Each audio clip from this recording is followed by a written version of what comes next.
Drum for the Song podcast. Hello, and welcome to episode 3 of Drum for the Song podcast. I am your host, Dane Campbell. This episode will feature the second half of my conversation with Ryan Richards from Funeral for a Friend. So if you've only just discovered this, I would suggest you go back to episode 2 and check out the first half of that conversation. If you've been with us since episode 1, thank you very much. Really appreciate the support. Podcast is slowly building, so any shares or likes or reviews really help me out with this. You can find me on social media in a few different places. On Facebook, search for Dane Campbell Drummer, and I've also got an official Drum for the Song Facebook group there. On Instagram, Drum for the Song. On Twitter, Drum for the Song.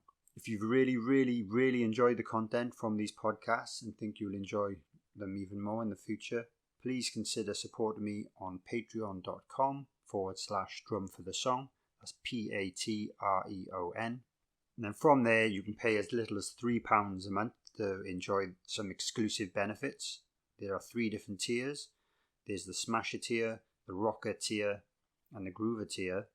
They will all grant you access to a private Facebook group just for patrons only. And then you can meet each other. You can get sneak previews of upcoming guests, access to exclusive competitions, and advance access to any future merchandise. If you sign up to the Rocker or Groover tier, you'll gain access to a monthly Q&A video call with myself via Zoom. And if you feel super generous and become a Groover, you will receive a monthly thank you voice message from myself via email. And I'll include your name in the description of all the future podcasts as a thank you. So now let's get back to the second half of the conversation with Ryan from Funeral for a Friend.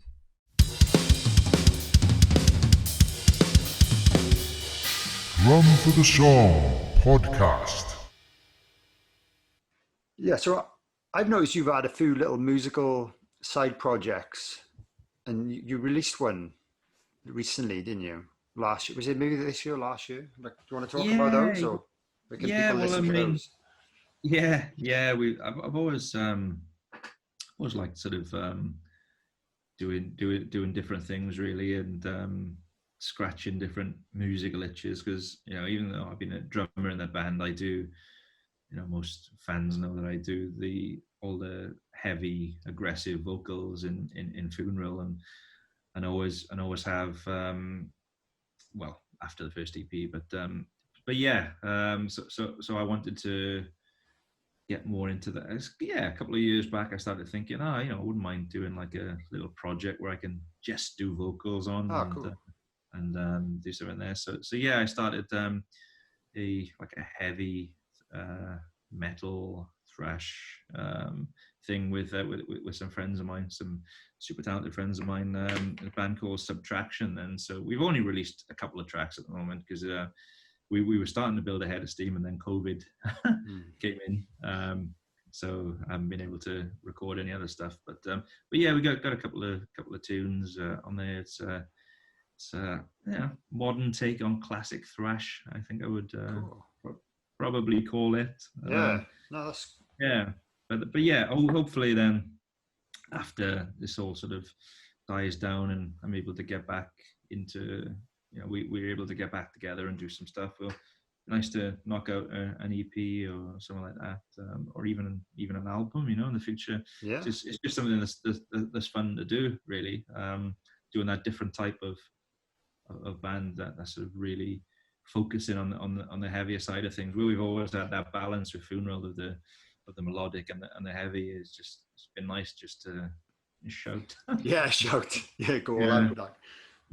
Is that something you'd want to play gigs with, or eventually? I mean, yeah, maybe. Yeah, I mean, why not? I think again, not to be out touring and stuff like that, really, to any massive extent. But yeah, to play the odd show here and there would be a lot of fun. Be something different for me. I'd have to. Yeah, I'd love to see you at the front of the stage with a mic. I can't imagine. Yeah, it'd be like trying to work out what to do with my hands. I'd be like, I wouldn't have a clue. Or Ricky Bobby. Oh man, I literally, that's the one thing I like about being a drummer, is that I just like being hidden behind the kit, and like I'm Mm. confident doing it. I wouldn't want to be at the front of that stage. No. I think I did it a bit when I was in school and stuff, and I remember singing. I think I sang a Deftones song or something. It was bloody awful because I can't sing, but I was trying to do the shouty bits, but that sounded crap as well. But Yeah, man, it's definitely a little bit out of my comfort zone in terms of what to do live. But yeah, I don't know, maybe just have a few beers and roll with it. that's what I think. That's what a lot of singers do. Yeah, So we'll have a few questions for the drummer listeners now, because cool. I don't think not everyone who listens to this plays drums, but obviously, hopefully, we can get a little bit nerdier on the drums. So Yeah, man. what gear are you using at the moment, or have you used with Funeral? Well, I mean, I've always been pretty like loyal to my brands and vice versa. They've always been great with me. So I mean, I've always been a Pearl player. Yeah, With my kids always. And then sticks then always been Vic Firth, and cymbal has always been Zildjian. It's right from the start, really. nice. The first ever kit I bought when I was a kid. I guess I was about 11 or 12. Was a Pearl, was it World Series? Way back then, it was secondhand Pearl World Series, and I bought it off some guy, and he happened to have some like roto toms as Oh well. yeah. So yeah, I thought I was like Neil Peart or something at the time. He couldn't play anything like him. Well, still can't. But yeah, that was my first kit then, having those, and when I started getting into heavier stuff, I sort of shelved them for a bit. I was like, oh, I don't need those anymore. They're a bit, that's not heavy. Let's get into hardcore and stuff. But then Settle Through released the Roots Oh record, yeah, yeah. and they had all that stuff on it. I was like, oh, hang on, I'll go and those rototoms from back out the shed now, because it was everyone at the time, all the local bands would be covering like bloody Roots and that, because it is really easy to play on guitar, and just shouting Roots, bloody Roots over it. And then on the drums, then I was like, I thought I was the kiddie, because I was like, I was the only one who could do all the Nice. little Yeah, I know them. bits, so I was pretty chuffed with that at the time. But yeah, that was my first kit then, and pretty much always played Pearl down the years. Had some really nice kits throughout the years. When the reference kits came out, I had one of them, and that was really really great kit then. Played that for most of the time in the band until we did a third record, Tales Don't Tell Themselves, and that was a bit of a departure for us. It was much more of a rock record, Yeah. with big drum sounds and everything else. So I love that record for the record. I loved that record. I really liked it. Yeah, yeah. Yeah, I did too. It was it was, like I say, it was a departure, and it was different for a lot of our fans. But for me, it was like a type of music I'd always loved. Really, get into mess about a bit with orchestral stuff on there, and keys and stuff, because that was my first instrument was playing piano. I started playing piano when I was a young kid. So I've been playing since I was small, and this was pretty much the first, bar a little tinkle here and there in the first two records, nothing much. But on the third, on Tales and Tell Themselves, then there was a lot of keyboard and piano stuff that I wrote then, at home, and so it was really cool to be able to do that on the record. And then in terms of the drums, then, like I said, because of the type of record that we wrote, sort of called for a different drum sound, that bigger, the bigger rock Bonhamy sort of style sizes, where I'd always been playing like I'd have been playing like a 10, 12, 16, and always a 22 kick. It was always that for me. But when we did that record, I got a Pearl Masterworks then, which was like a 24-inch kick, and every tom was like 2 inches deeper than he'd be before. So so I'd have a 12, 14, and an 18 rather nice. than a 10, 12 and a 16. So that was really cool, and it was quite fun doing that album because we recorded it with Gil Norton then, who had done, he does some amazing records, Colour and the Shape by Foo Fighters being being one of the big ones, and Pixies and stuff like that, and just loads of really cool records. But we recorded that with him, and we did the drums in Rockfield in Wales, which is cool. Legendary studio. Yeah, we did all the drums up there.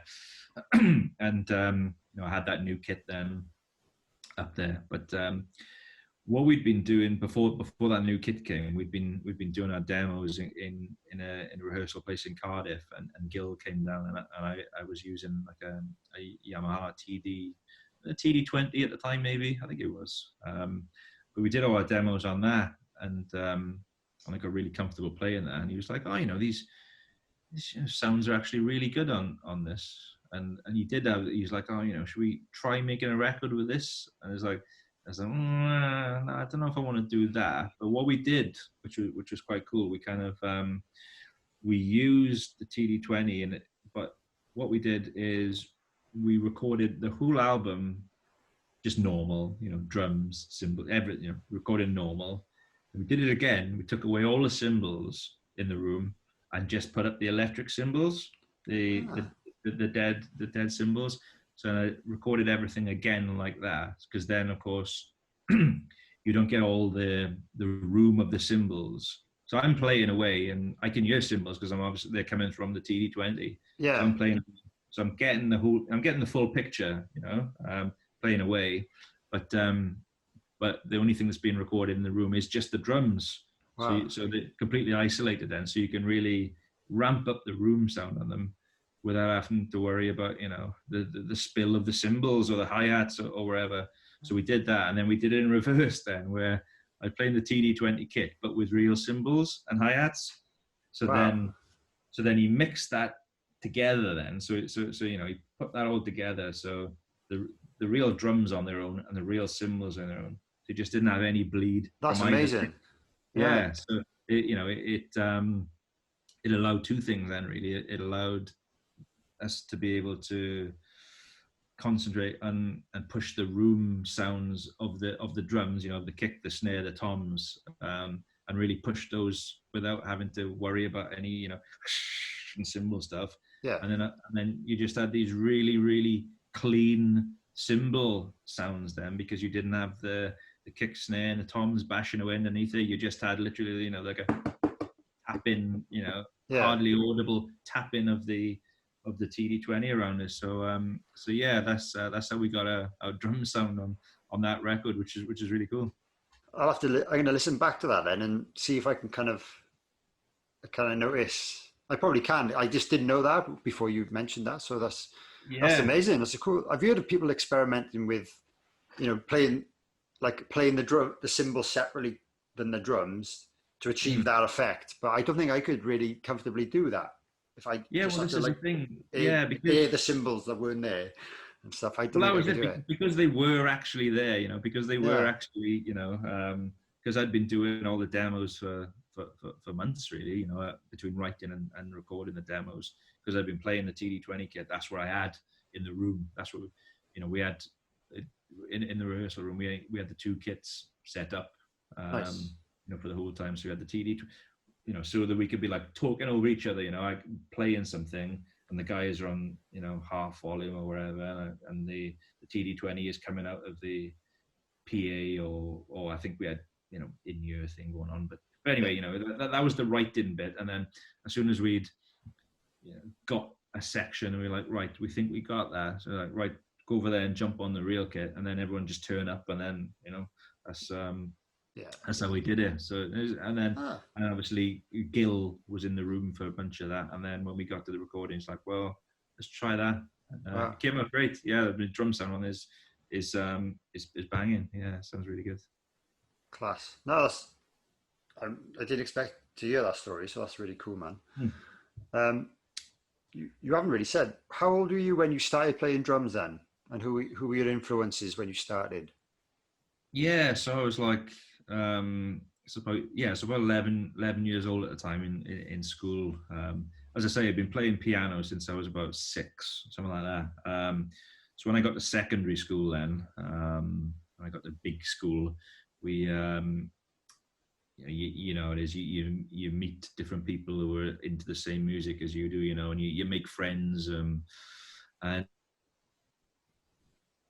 um, and yeah, you find out who plays what instruments, and you know you form a band, you know, you form your first band or whatever, and that's what we did in school. We formed a band, and well, I say we formed a band. We would have use of the science lab every Friday lunchtime for an hour, to have a jam. So we had one teacher called Lab Tech Dave, who was you know, he was into his metal and his rock and metal, you know, because he had like super long hair and everything like that. So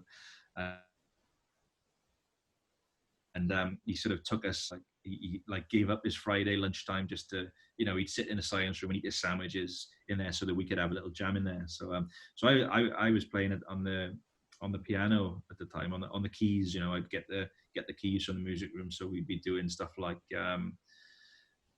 I don't know, it'd be like, you know, Guns N' Roses songs and, you know, Bon Jovi songs, things that had a bit of piano in it, you know, like and whatever. And then so we'd been doing that for a while, but then the other boys, you know, well, myself as well, into other stuff like, you know, like Metallica and Maiden and whatever, the heavier stuff. So they'd start, you know, ripping out these songs, and I'd be sort of there on the keyboard, and it'd be like, you know, I'm kind of playing under it, but it's a bit crap, like, you know. So there was one day where our drummer, he wasn't in on the Friday. He was off for whatever reason, sick or whatever.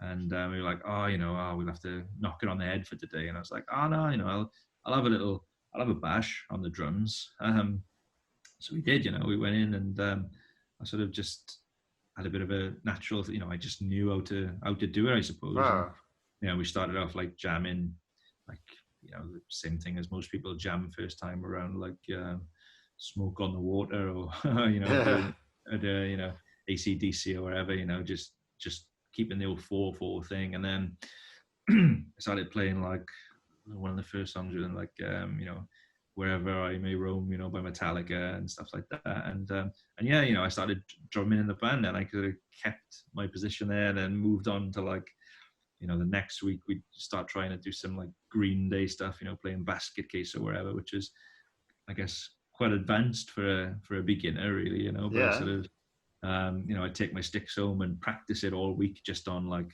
whatever, on the table, on the floor, where, you know, just trying it, so that so I could play it on the Friday. And then yeah, kind of went from there, really. So that was my introduction to the drumming at the time. And I sort of, Wow. as far as learning how to play then, I just had some videos, you know.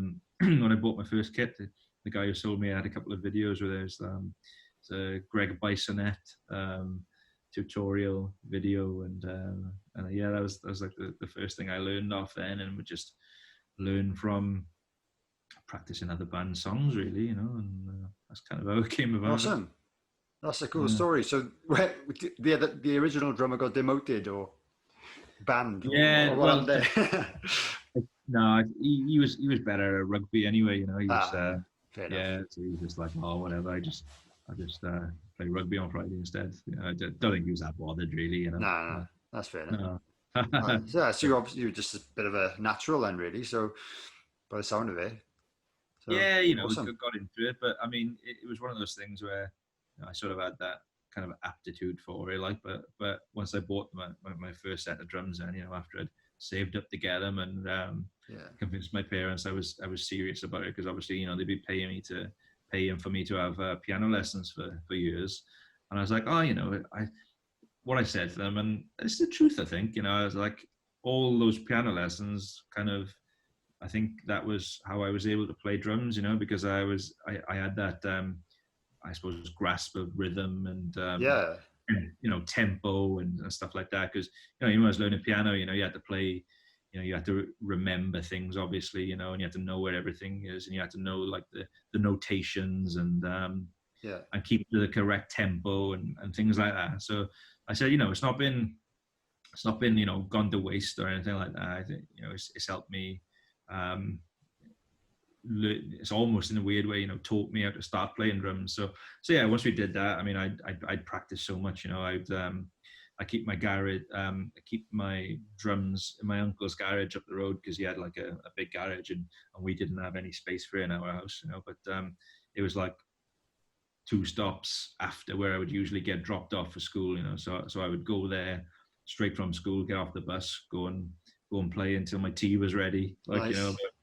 about 6 o'clock, and then as soon as my mother would phone my auntie and knock on the shed, tell her my tea was ready, so I had to run home with my sticks. Yeah, so it was literally every day. And awesome.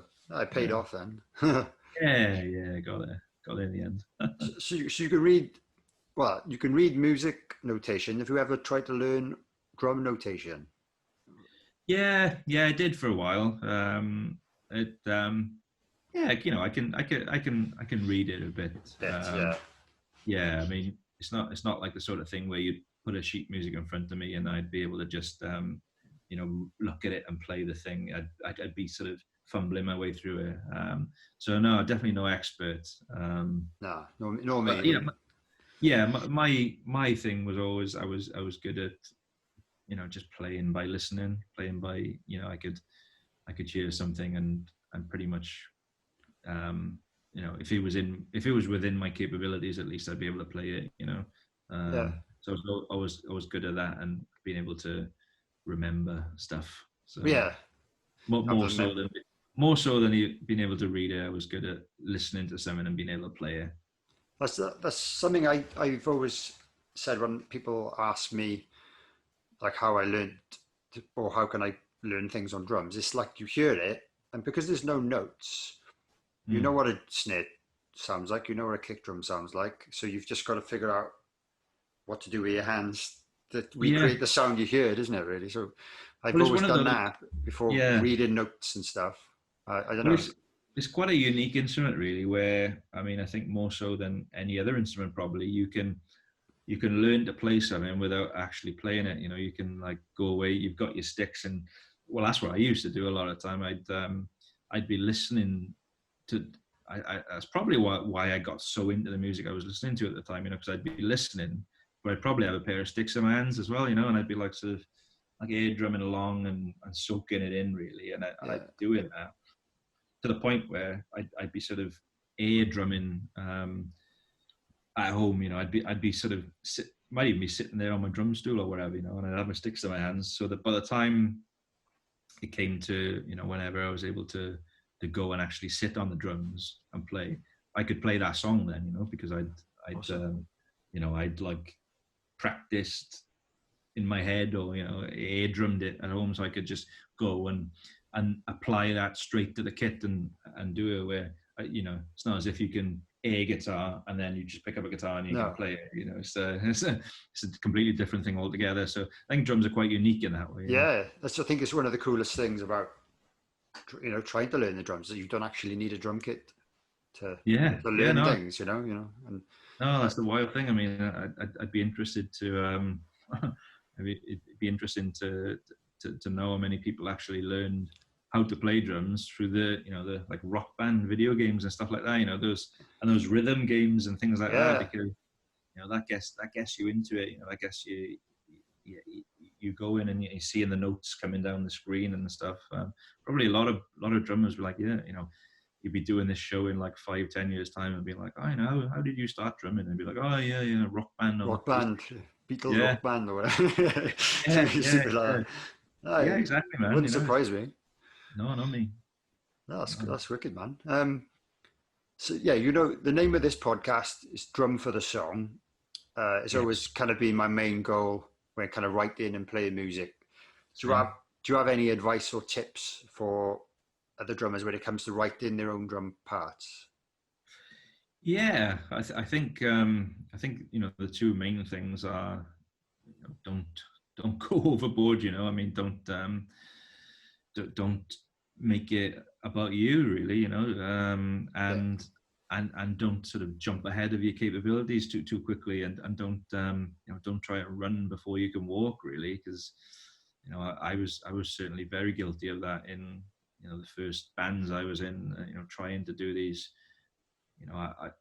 You can't just go and listen to like bloody Morbid Angel and then just jump on the kit and expect to be doing 16ths on the kick at that tempo. Is just, you just can't. I mean, No.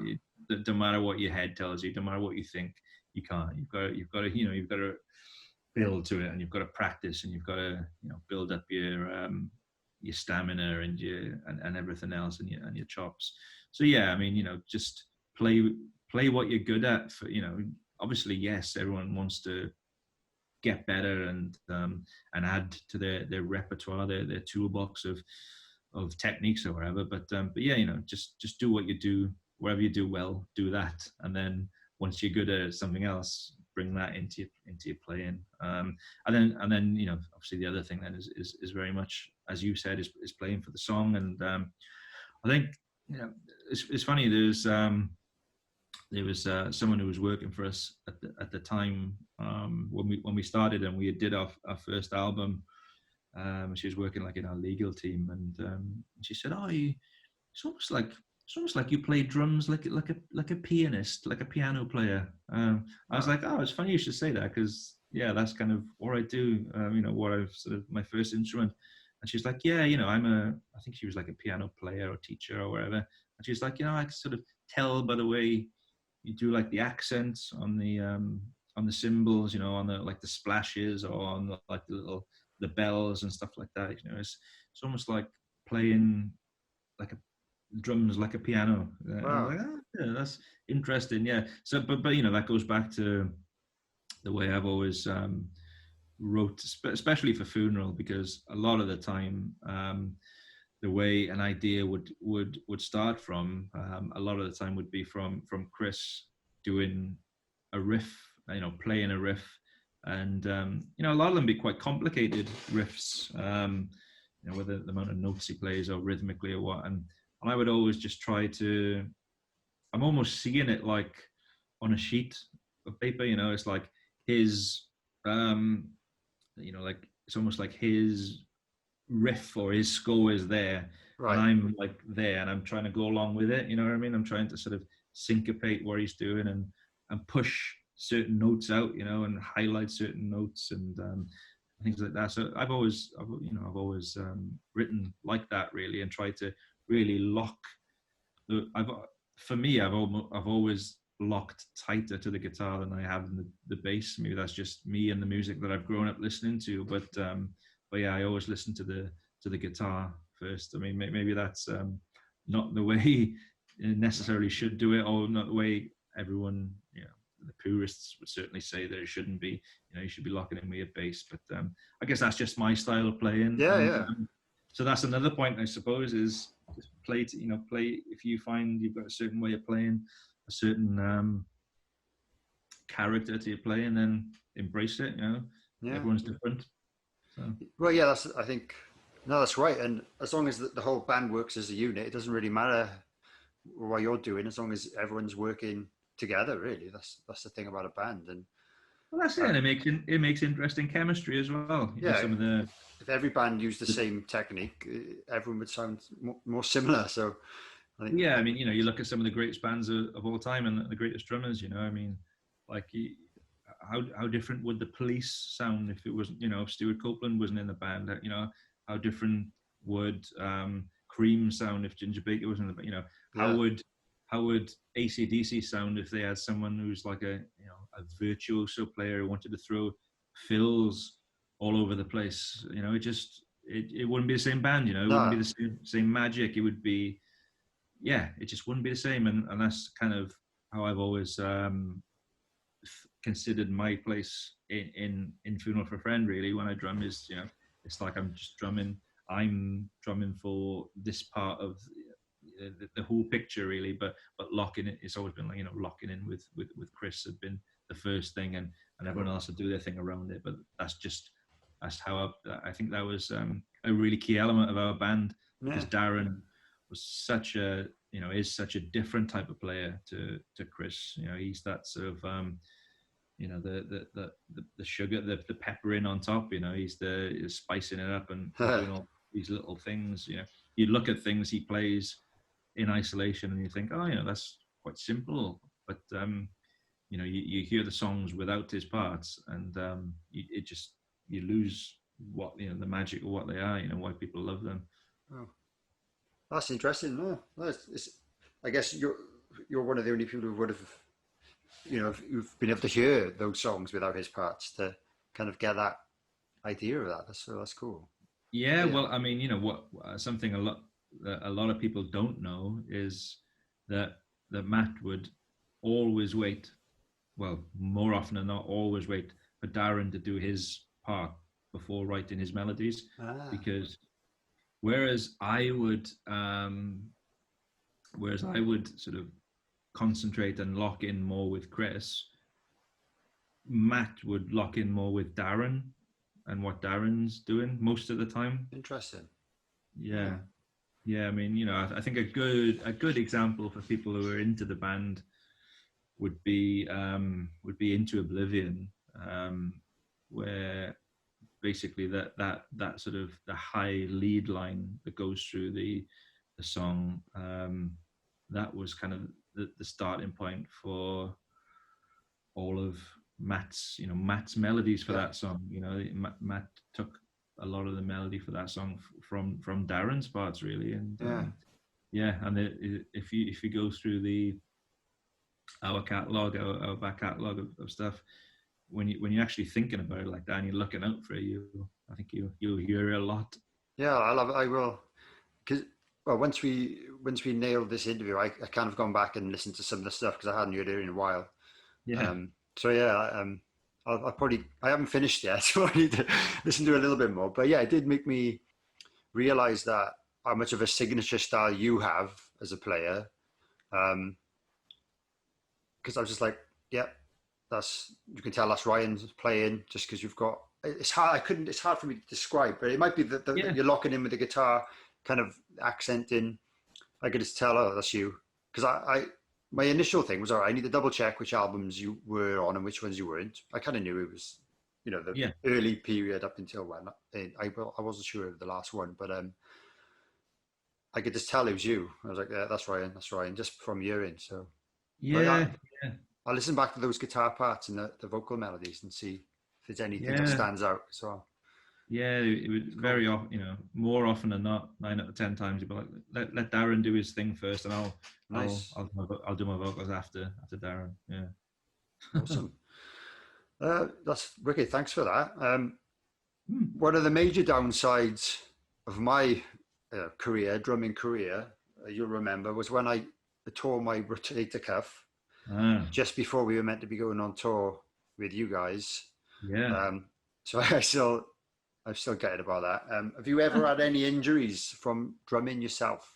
Do you have any warm-up routines or pre-show rituals or anything to avoid those kind of things? The only real sort of injuries I've had to do with drumming has not been actually the drumming part, but I'd one night that was really close to losing my finger in the King Tut's Wawa hut in Glasgow, and I was literally walking down to the stage, and you sort of come down from upstairs, and you got the door then, and the bloody door slammed on one of my fingers as I was on my way up to the stage, and I was like, and it was it's like when the intro is on, so you gotta go for it.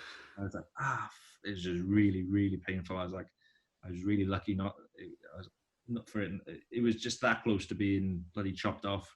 Then played the whole rest of the gig, and it was just like the worst gig. I was just dropping sticks all over the place. Worst gig I've probably ever played. And the other thing then, it was which is probably a good cautionary tale actually, is so we were on tour in the States with the band called Story of the Year, and we were playing, like, it was the big hometown show of the tours in St. Louis, Missouri, and unbeknownst to me, I had I know now, but I've got like an allergy and an intolerance to caffeine and taurine. Right.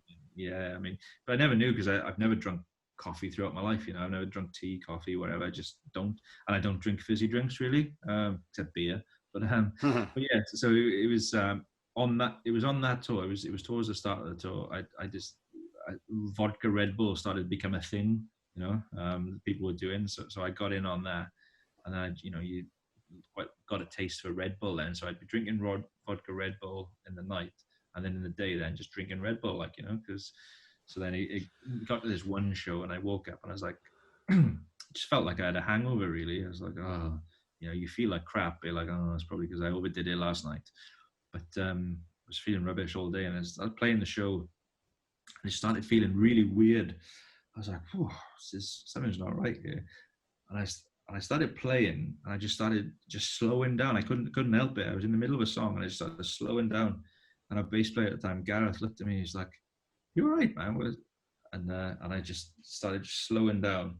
And I just saw his face. He was just like, and he looked over to my drum tech and was just like, and the drum tech was like, "What?"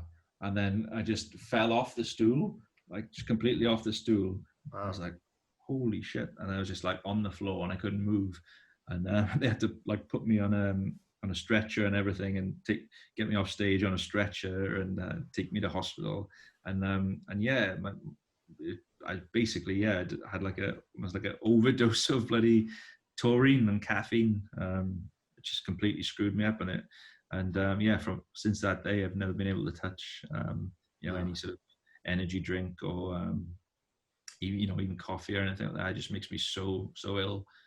So wow. Be careful on the old energy drinks. Are probably blown the old Red Bull sponsorship now, probably. But there you go.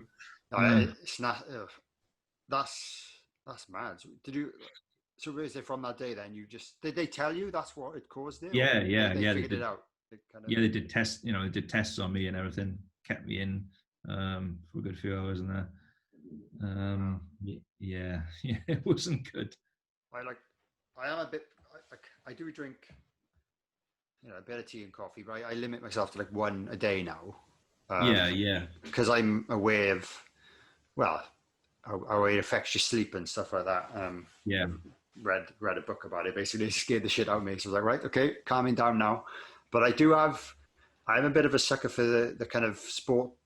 Lucozade sport drink when I'm on tour. I kind of have them for like I have one pre-show and then on stage with me. Because obviously I think it's caffeine in that as well, isn't it? I think so. Yeah. I'm pretty sure there is. Yeah. So be careful. I've never really. That's what scares me. I see kids walking down the street with massive cans of like Rockstar and stuff. I'm like, drinking that all day, like. That's really bad. And in America it was mental because the bus drivers because the drives from show to show are so big out there, it'd be like 12 hours overnight or whatever. They just got these big, huge, like industrial sized cans of Monster or whatever else, or even some of the cheaper brands or whatever. And I mental. So I kept well away. I wouldn't touch the stuff now. Cool. Right, we're coming to the end now. So thanks for sticking around so long. That was one of your scariest touring stories. What's your funniest touring story?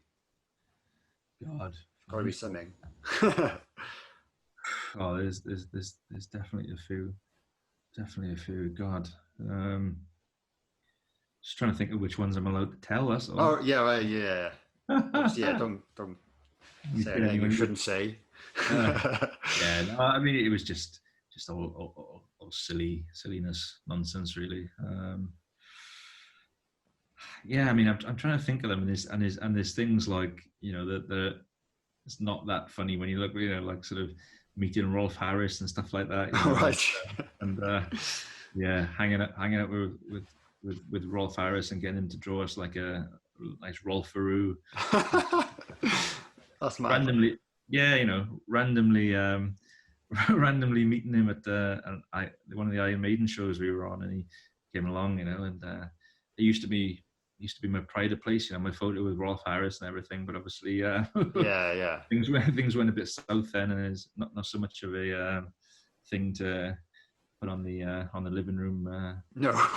mental piece. Yeah, but no, things like that. I mean, one of the good ones. I was a funny one. I remember actually involves you with when we were out on a European tour once, and it was probably the first time I'd ever met well, your dad and you at the time. Oh yeah. Yeah, we were on a festival in Europe, and Was it Hellfest? yeah, it might have Yeah. been. Yeah, it might have been. Yeah, we Right. were out in Europe, and you know, we were on whatever time we were on the day, and then Motorhead were headlining the stage you were on then, and your dad, you know, did like a Welsh accent or a Valley's accent. And oh, where you from, then, boys? Oh, if you're not from friend, oh, blah, blah. So I ended up drinking Strongbow with with your old man God. on that day, and yeah, it's so funny, man. He was phoning up random people. That was it. I think I had like a wrestling t-shirt on, like a WWE t-shirt or something like that. And he was like, "Oh yeah, but he's Paul. I am old Triple H." And I was like, "Oh," he's like, "Oh, I'll phone him now. Paul, you there, bud? Can you hear me?"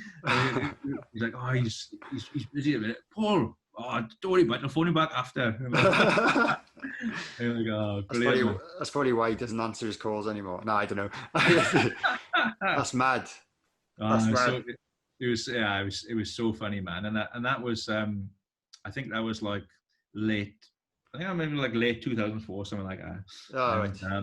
And then it was around that time anyway. And then we and it was funny after then, because we went to we did a record in Seattle then, like a couple of months at the beginning of 2005, and we were mixing with Terry Date, like Deftones and Pantera and all that, and we were mixing it then in LA, and as I was like, I'm a big wrestling fan, and Wrestlemania was in LA, so I got on the phone to our manager, see if we can sort us out some tickets for Wrestlemania. So it is really good tickets, and remember that Motorhead was playing Triple H's theme tune and coming in. Was it the one they played it live? When they played it live? Yeah, oh, wow, yeah.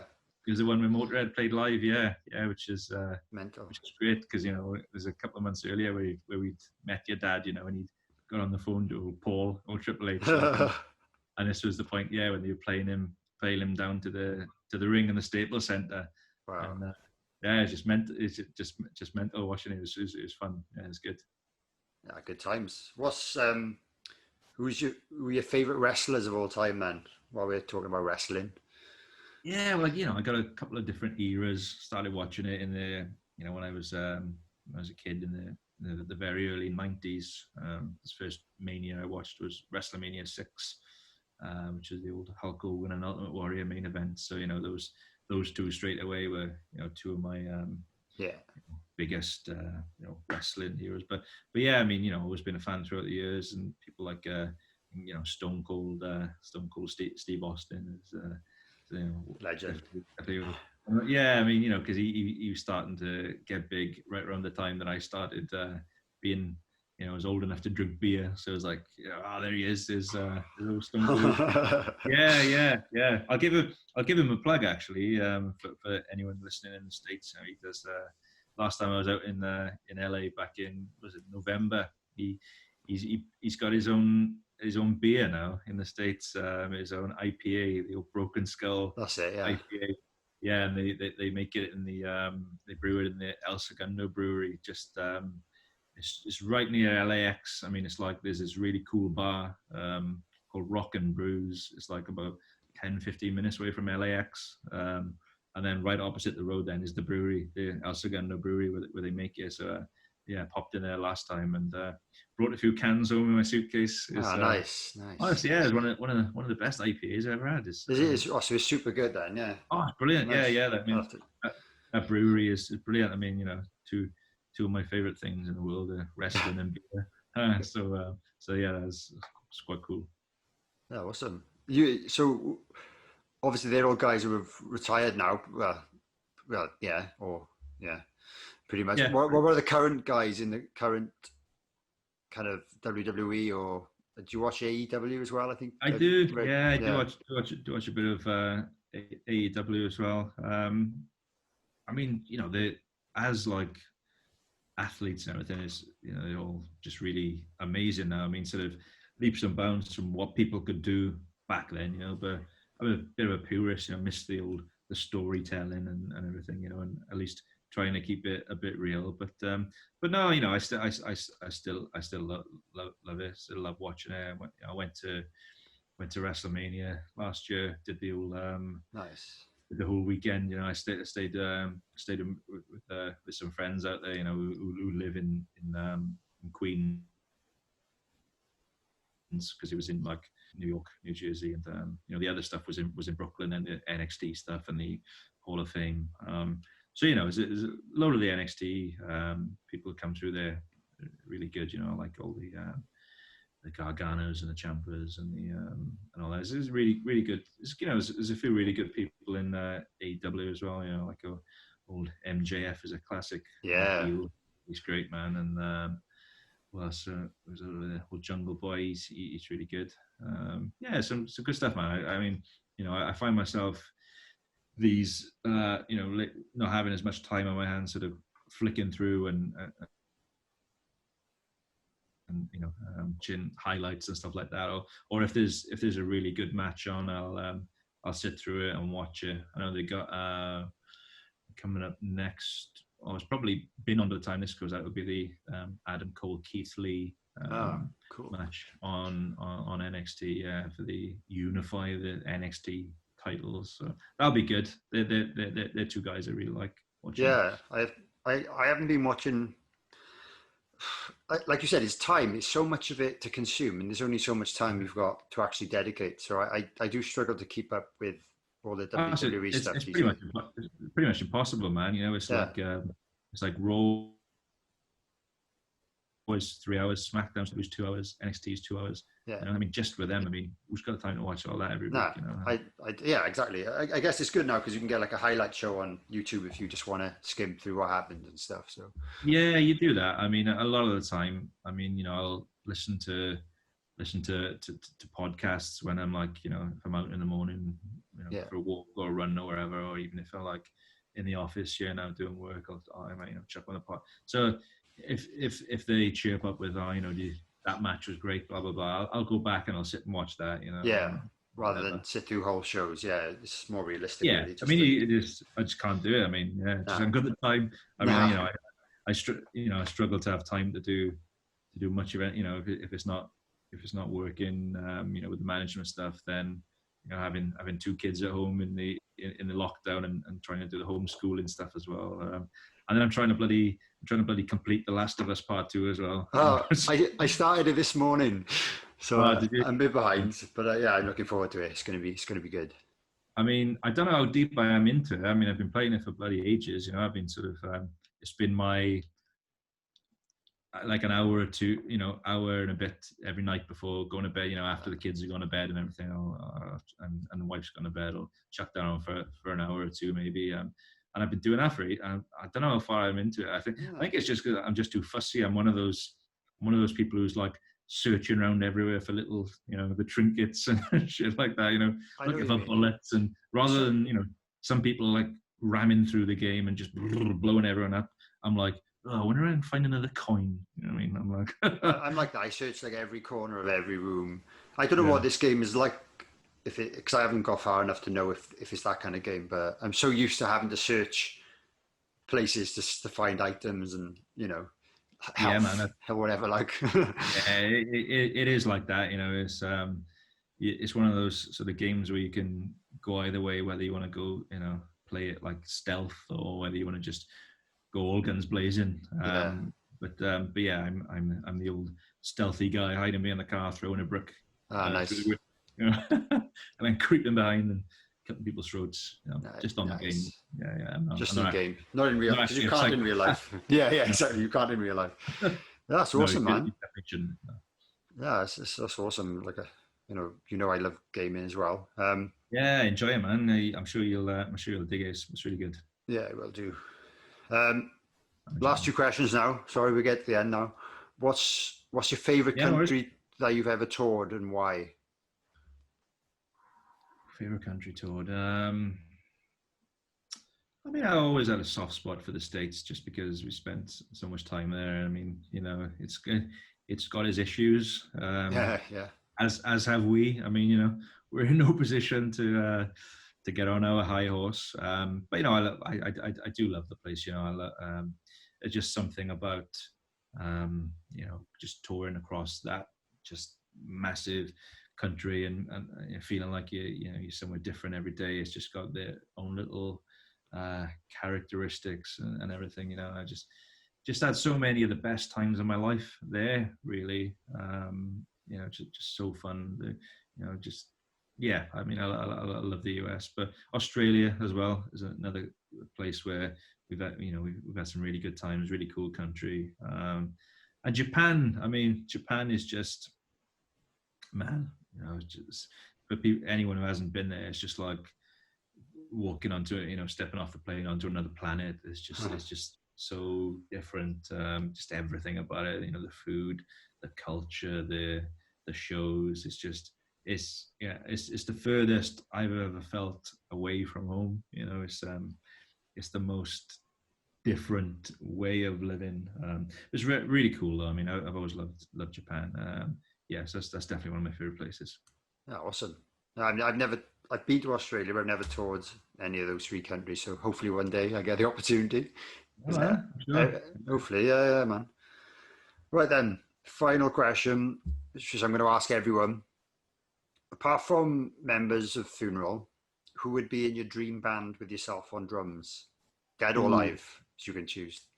Dead people if you want. I will actually. Yeah. I'll go for old Cliff Burton on the bass. Oh yeah, good choice there. Yeah, from Metallica. Because like I spoke about earlier, he's he just got his own style, man. He's just different to anyone, and I would find myself, the way I was saying earlier, I find myself playing along to the guitar. I think if I was in a band with Cliff, that would reverse. I'd be playing along with Cliff. Just because he almost plays like a lead player. Yeah. I was about to say. Yeah, so I'd follow that. So definitely Cliff. God, guitar players. Whew. I mean, so many, man, so many. Yeah, there are so many guitarists everywhere. Yeah. God, where would I even start? I mean, ask me a different day a week, probably maybe Malcolm Young. Cool. Yeah. Just because I think me and Cliff could do something pretty decent, like Yeah. Just that I think it would mesh kind of nice because I mean, they what you could call them simple riffs if you want, but they're just more than that. He just wrote some of the most incredible riffs of all time. Yeah. I mean, and if I was after a lead player then as well on top of that, I mean, I'd obviously be tempted to be like, get Angus with Malcolm because obviously that's the dream team. But God,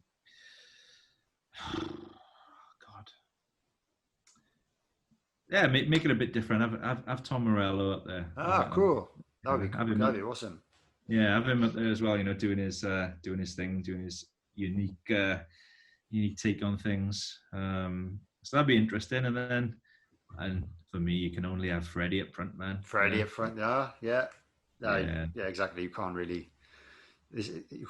No one can. Obviously, everyone's amazing in their own ways, but he's special. Special. Yeah. I think I could choose 100 vocalists on different days, but it just all come back to just imagine, man, playing, you're on the drums and he's in front of you commanding the audience the way that he did. I mean, imagine how it makes you feel as a drummer, imagine it just boosts your confidence a lot as a band, just knowing. You do, don't you? You look to your front man to I don't know, take charge of the crowd, to take control, take the mantle, take the gig by the scruff of its neck, I suppose. And just, with Freddie up there, you'd just be, imagine, Yeah, man, imagine being Roger Taylor at that Wembley gig, that Live Aid gig. Jesus, man, I mean, it just must have been, something else. It would be mental. Yeah. And it's just the sheer just raw talent that he had vocally and in his his songwriting, piano playing. I mean, if he wants to get the piano out as well, and then by all means, That's awesome. That sounds like an potentially amazing band. It's a shame. I was talking to someone yesterday about, with all this technology, whether someone could like make an app sampling riffs and vocal lines from all these different guys, and then you could pick different players and they'd like choose riffs at random, put it in the right key, and give you an idea of what it would sound like together. I don't know. It's a lot of work and science behind how to do it. I mean, cool. I think most of the fun would be in making it, wouldn't it? Putting it together. Imagine, but no, I think that'd be a pretty all right band. Yeah, man, that'd be awesome. No, well, thanks for taking the time to do this. Yeah, man. I know you're a very, very busy man, and I think you've mentioned loads of cool things to help out the drummers and loads of stories I think a lot of the listeners will find helpful, and hopefully there might be some funeral fans who find some of the kind of studio stories interesting as well, because it's a lot of things I didn't know about there. So thanks for that. Yeah, well, I hope so, man. Yeah. We'll see you soon. Cheers. Well, yeah, April. In next year probably. No, I don't know. Yeah, exactly. Yeah. So I'll definitely try and come and see you in April. If I'm not on tour myself, I have no idea at this stage. But cool, man. Thanks, Ryan. Cheers.